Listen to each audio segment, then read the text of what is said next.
June is Pride Month, a time to both celebrate and raise awareness of the LGBTQ+ community. According to the latest research by GLAAD, 71% of Americans say they have never met someone who is transgender. That's why the advocacy organization has teamed up with Ground Media to launch the Here We Are video campaign to share real stories of transgender people in this country. Here's a clip. Trans people are just people. We're joyful, and we just want to live and thrive and be.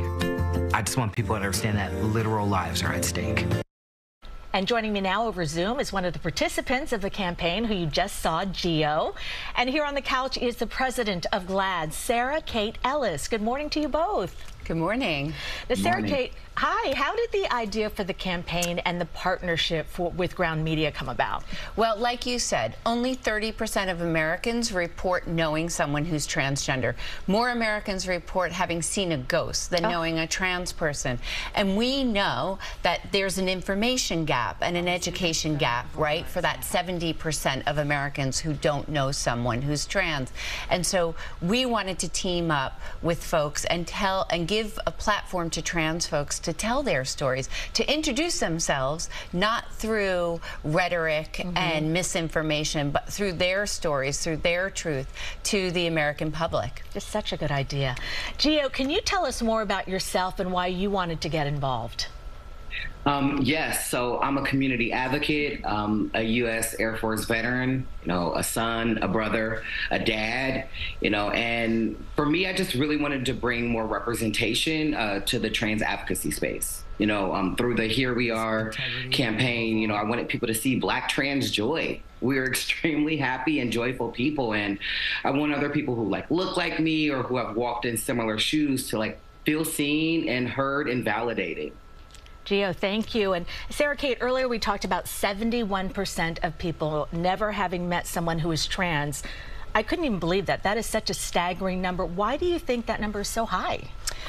I don't think it's safe to come out as trans in America. I think so people don't know. Yeah, I want to say that's people that say they know that someone is trans. Everybody's probably met a trans person. Right. They just didn't know it at the time. And so, but I think that the culture and the environment that we have right now in this country is very unsafe for transgender people. And so they're not as free to come out and be their authentic selves.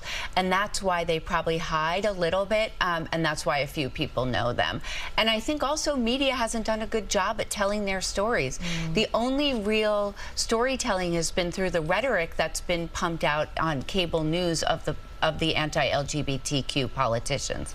So it's really important that stories are told like Gio's and the others in this suite of storytelling that we're launching. And it is so important. You and I were talking that my nephew is trans and yet has had incidents in New York City. And I couldn't believe it, in New York City this happening.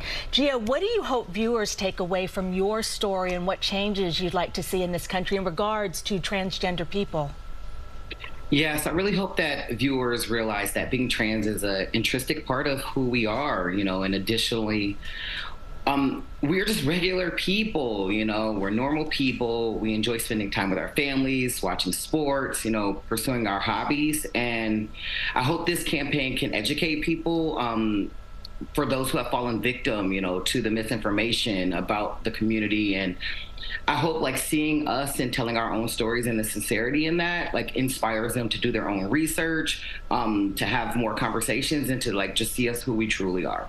I think it's going to be a great campaign. Sarah, Kate, and Gio, thank you so much for your time this morning, and happy Pride. We'll be right back.